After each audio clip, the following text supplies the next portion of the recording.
Get Ready to Rock Radio. Okay, this is Pete Feenstra, GetReadyToRock.com. Very pleased to be able to talk to Joey Tempest, the leader, frontman, vocalist, songwriter of the reformed Europe. Yeah, yeah. I say that with some surprise. I mean, you split up 17 years ago. Are you amazed that you're back again? Well, 92, we did it. We've been working for about 10 years by then. We started very young, sort of 17 and 18, started touring. And in 92, in Portsmouth, that was the last gig we did on that world tour, Prisoners of Paradise. We decided to take a break, and it became a bit too long, the break. Did some solo albums. The other guys played with, amongst others, Glenn Hughes, and toured. So in Millennium Eve, we sort of decided, oh, we can't wait anymore. We got to do this, and so we started again. 2004, Start From the Dark came.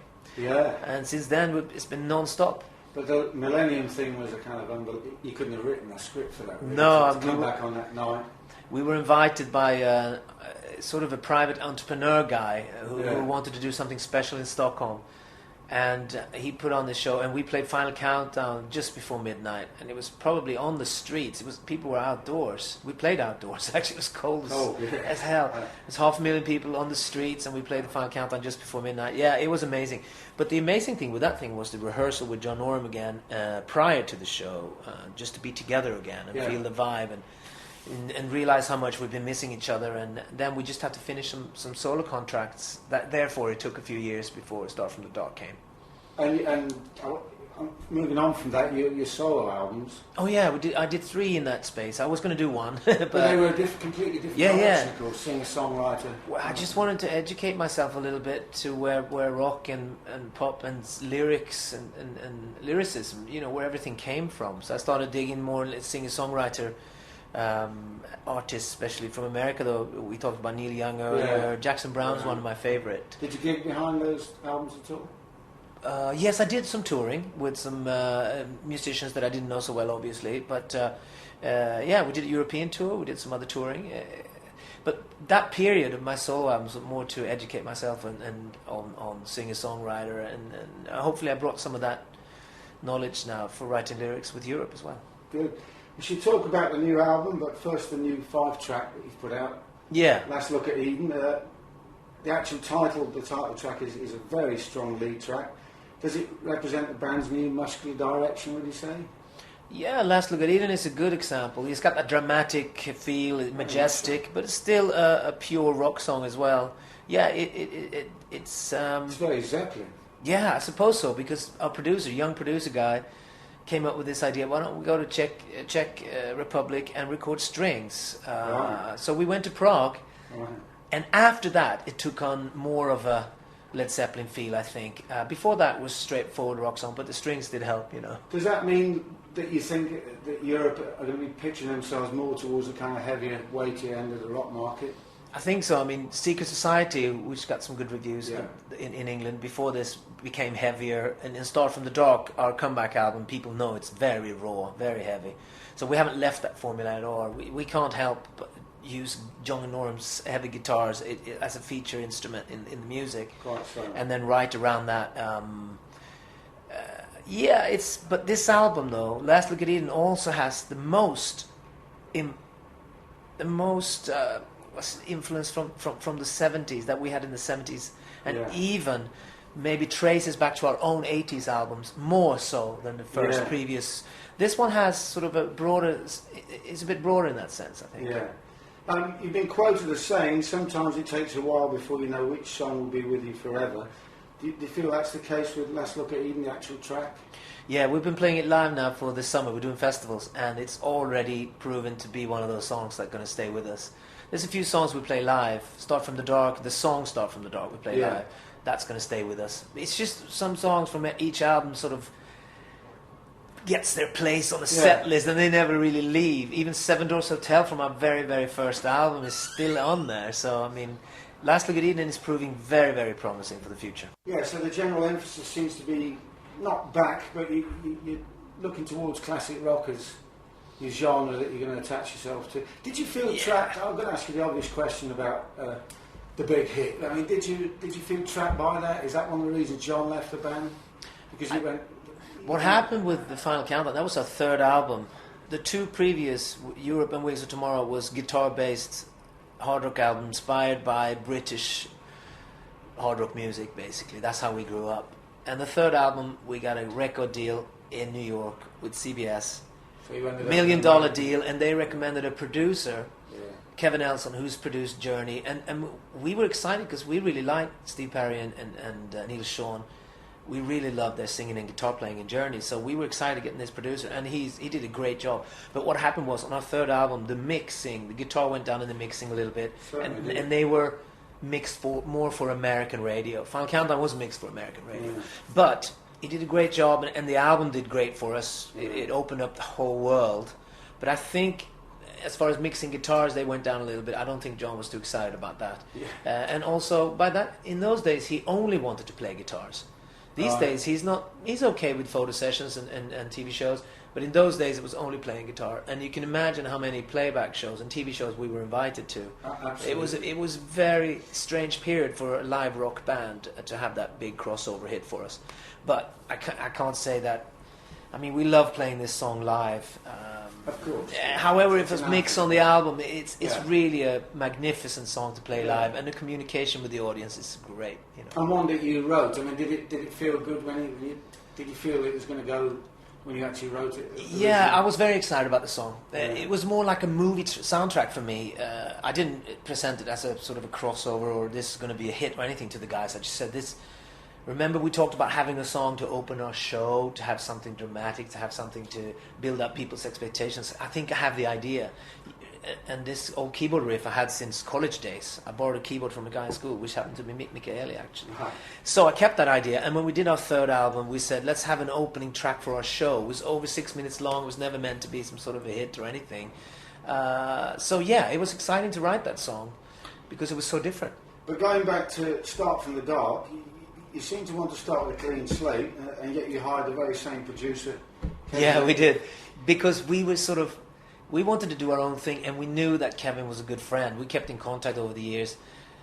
We sort of knew that working with him, we knew how it was to work with him. Yeah. And he's quite easy and pleasant to work with. Yeah. So I think that was our first choice with Kevin. Let's get somebody we know. Let's not go out on a limb with a producer, but let's do our own stuff.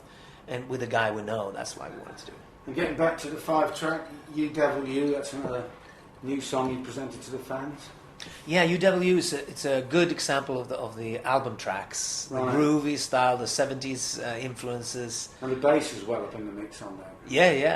It grooves. It's got a nice pulse. It's kind of a sexy little thing, you know. Yeah, you mentioned the 70s there. Do you think that the rock market as a whole is more open to classic rock, retro rock now than it was back in the 80s? No doubt. I think I've seen actually new radio stations popping up now. It's coming a bit late, but it's popping up now, playing classic rock, and they're getting bigger in certain countries in Europe. I don't know about England yet, but they're maybe out in the country.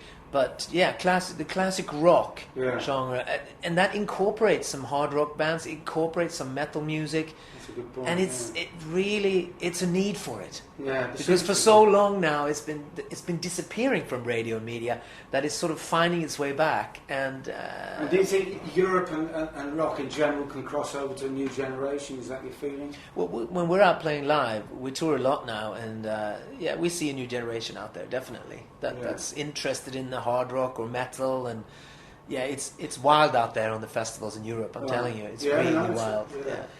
Just sticking with the 5-track, you've redone Superstition, which is one of your best songs. I mean, 2 questions about that song. The first one, did you think it was going to be bigger at the time than it actually was? Superstitious was basically the follow-up, the first single after the Final Countdown album.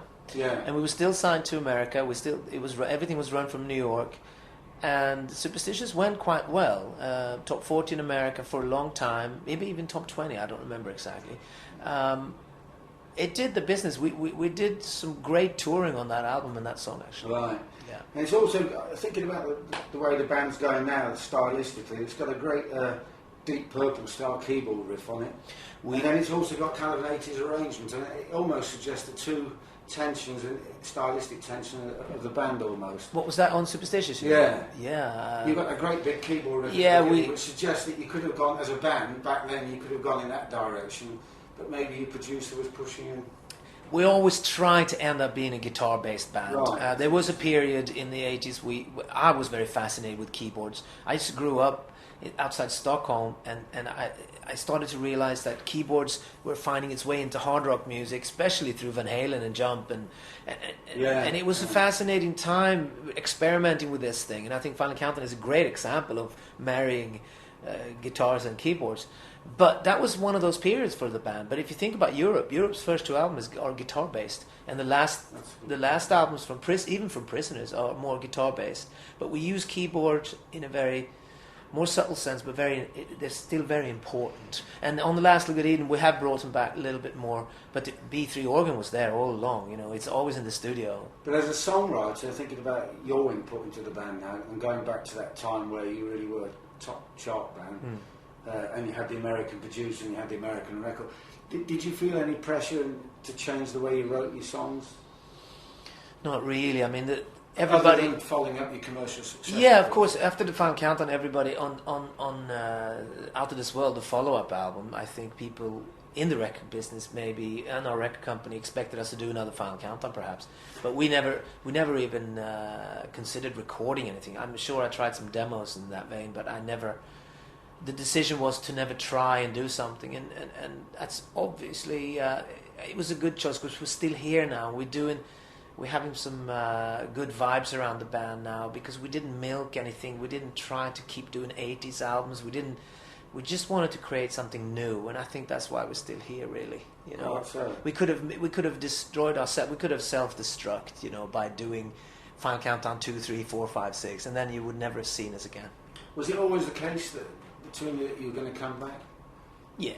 Or was it just dependent on the time and the state of the market? Yeah, because Ian was very instrumental, the drummer, calling everybody all the time. Come on, when are we doing it? When are we doing it? And they visited me. I lived in Ireland at the time. They visited me there. John Oram always called and sent his solo albums to me. And there was like this thing, when are we doing it? But what's going on with solo projects and stuff? Yeah, it was always going to happen. But I think the Millennium Eve really triggered everything. Was it interesting for you to sort of observe the direction that John was going in? Yeah, I always checked his solo albums out. I was very interested. I liked his album he did with Glenn Hughes there, Face the Truth. Yeah. And I sang on one of the songs there. I went to LA to meet him, and I sang on one of his songs. He played on one of my solo albums too.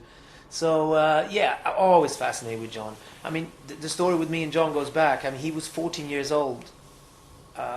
He was playing a gig in a small town where we grew up, and I went to see him play, and it just changed my world that day. And I said, I have to play with this guy, and we started playing, and we formed the band Force. And since then, we've almost been like brothers, falling in, falling out, And he left the band for a while. It must have been like what Steven Tyler felt when Joe Perry left, Aerosmith. It's really weird because you're like brothers, and that singer-guitar player relationship. It's always a bit, tense. And but now it's great, We're like brothers now. Get ready to rock radio. And you seem to rebuilt your career on the back of touring. You kept busy. You're playing the festival circuit this summer, as you said. I mean, I guess that's a kind of a new thing for you. Whereas before you used to headline in your own right. We always did our own shows, which was maybe we should have broken into the festival scene a long time ago, but we didn't because we had enough job doing our own shows. Yeah. But now, with the last since 2004, since we started again, we've incorporated festivals in our touring. And it's a lot of fun because you get to meet a lot of other bands, and you get to cross over to other bands' audiences. And we're opening up the festival scene for ourselves. And you open up to a new crowd. Yeah, it's amazing. Also, going back to the Almost Unplugged session, where you covered some classic rock by Zeppelin, Thin Lizzy, UFO, etc. Yeah. And presumably from that led to the Zeppelin cover Since I've Been Loving You that appears on the 5-track. I mean, is that the most bluesiest thing you've ever done? Yeah, on record. I mean, sometimes if we're in rehearsal, we might play blues and stuff because that's one thing with John. His guitar playing, he has a blues feeling built in him. It's quite rare for Scandinavian guitar players to have that sort of. It's amazing. So we jam on it. But as far as recording, that's probably the bluesiest thing we've done. And the reason we want to spread it is that we were surprised ourselves how well it turned out. It was a webcast. Almost Unplugged was a webcast for our fans through our website. Yeah. And we filmed it with sort of not bad cameras, but it was filmed for webcast, so it wasn't really put in all that effort. But we listened to it and looked at the footage and said, this is good enough to release. So the CD's coming out and the DVD's coming out. Well, you sing it brilliantly. It's a I mean, Thank you. Did you alter the way you phrase on that song? Yeah, I had to go through it in my mind a lot. I remember walking around with my headphones. Yeah, I met Robert Plant a few times. Obviously, he's probably responsible for my hair and the look I wanted in the 80s too. I wanted to look like him. I thought he looked really cool. But anyway, yeah, Almost Unplugged. I had to sort of rework the phrasing and think, how would I do this song and still do it justice and still stick to what he did, because I can imagine what they did. That might have been just a one take for Robert. Yeah. That might have been just a fun take one day. Yeah. You know how they worked in the 70s? And he just improvised and he just sort of throw phrases, throw words in there. So I had to sort of, being a Scandinavian that I am, sort of structure it a little bit and memorize how I was going to sing it. How were you drawn back to Thin Lizzy, UFO and all the classic rock stuff? Well, what made you go back and actually cover some of those in the first place? Where did that idea come from? Well, the general idea with this Almost Unplugged thing was, let's do something for the fans and let's rework some Europe tracks. Yeah. So we reworked Final Countdown. We did Gotta Have Faith in a sort of 70s sort of Starsky and Hutch kind of way. We did, it was weird. But then we thought, let's do something else with this show. Let's present a new side to Europe. Maybe dig up the bands that influenced us and pick some favorite tracks from them. It was just sort of a brainstorming we had, and then we started discussing what bands and what songs, and that took a few months, of course. But we ended up with these choices, with songs that have meant something to us as a whole band. So Europe really are one of the few handful of bands that act as a link between where it all came from in the early 70s, I guess. There are a few bands around, I think. I think Guns N' Roses would, Whitesnake, but even Guns N' Roses, I think, and bands like that. Maybe not on the last Guns album, but in general, there are bands, and Audioslave, they're not playing anymore, but they are a link straight back to it. And I think Europe is also a link straight back, because we walked around in Upplands Väsby there, listening to Led Zeppelin and Deep Purple, of course, but also UFO, Thin Lizzy, Rainbow, early Whitesnake, and also American bands like Montrose. First Montrose album is one of my favourite. Phil Lynott, of course, was one of your heroes. I didn't realise that until... Yeah, we did Suicide, didn't we? Yeah, I've actually managed to meet Phil one time. I was just a young punk. I took the courage to go up and ask him something in a nightclub because they done a secret gig. So I got to meet him. He was really pleasant. He was really nice to me, which gave me sort of a belief that rock stars and heroes can be nice. And I was just a young kid, 16 maybe. That's all. And that's the sort of band that probably would have been enjoying the same kind of renaissance that you're having, if they'd have been able to keep it together. Exactly, yeah. So when you also did a 4-hour DVD a while back, we called it a Hammersmith. Oh yeah, we did it Live from the Dark. And I was just thinking about it. I mean, you've made mention in other interviews that even though this is your 8th or 9th album, it feels like you're second or third album. Yeah, this Last Lugadian feels like our third album. But actually, given the fact you've almost had this getting up to speed thing with the DVD. Yeah. Do you see yourself moving on again from there now in a different direction, or? Well, we did this Live from the Dark. That was in 2004, 2005 at Hammersmith. That was a kind of reprise of what you'd done. Yeah, exactly, with some new stuff. Yeah. And now Almost Unplugged is a new thing for us. I mean, that would be nice to do an Almost Unplugged too. We talked about that, that might happen. A few more gigs like that, I guess. Yeah, some different kind of gigs. But now we're completely focused on touring. 2009, 2010 will be Last Look at Eden promotion and touring, and we're looking forward to it. Everybody in the band are excited about this new album. Well, I think the Eden track itself is probably one of the best things you've ever written, to be honest. Yeah, thank you. I'm really pleased. We've done it now live, as I said, maybe 5-7 shows, and it's sort of, like we said, it's sort of sticking in there. It's finding a root in our system, and it's probably going to stay with us for a long time. It's been an interesting barometer to see where it lands on radio. Yeah. And anywhere else, video charts or what have you. The video is a phenomenon. I mean, 60,000 views already on MySpace after a month. It's something of a phenomenon. We found a young video producer in Gothenburg, who's done In Flames videos and bands like that, more extreme metal videos. But the marriage between Europe and him turned out really great, and the video is fantastic. Yeah, because in a way, you're swimming against the tide in some way, going back towards classic rock, because some bands like Thunder are actually splitting up now. Yeah, but they've done a good job though, and a great band. I know Luke a little bit. Yeah, but they might be more personal reasons as well, because they could keep going for a while, and most people in our business know that they could. Yeah. There might be other reasons. They also went away and came back. Yeah, of course. they did. But I'm thinking of the fact that, as I mentioned earlier, you're actually playing to, hopefully, new audiences on the festival circuit. Yeah. And really, so that's the thing that's going to that's the way along and broaden it again, and trying to find trust. I mean, people need to trust you. They need to think, oh, this is not just a one tour reunion. This is for real. They're coming back. They're doing more albums. They're doing this. They're doing that. That's what you need to do. And eventually, it pays off. You know. Will it be harder to do that in America? Do you think, because they're more in tune with? It's a bit harder in America. You need sort of a They put in genres everywhere in America. They have that sort of metal, that sort of hard rock, and that pop, that's hip hop. They separate everything, and it's going to be a bit more difficult for us in America. But sure as hell going to give it a shot. And when are you actually going over there? We're aiming to do that next year, 2010. This year will be full with Europe and hopefully UK and Ireland in February. That's the plan. And is Last Look at Eden being released over there at the same time as here? No, it's going to be released later on in America.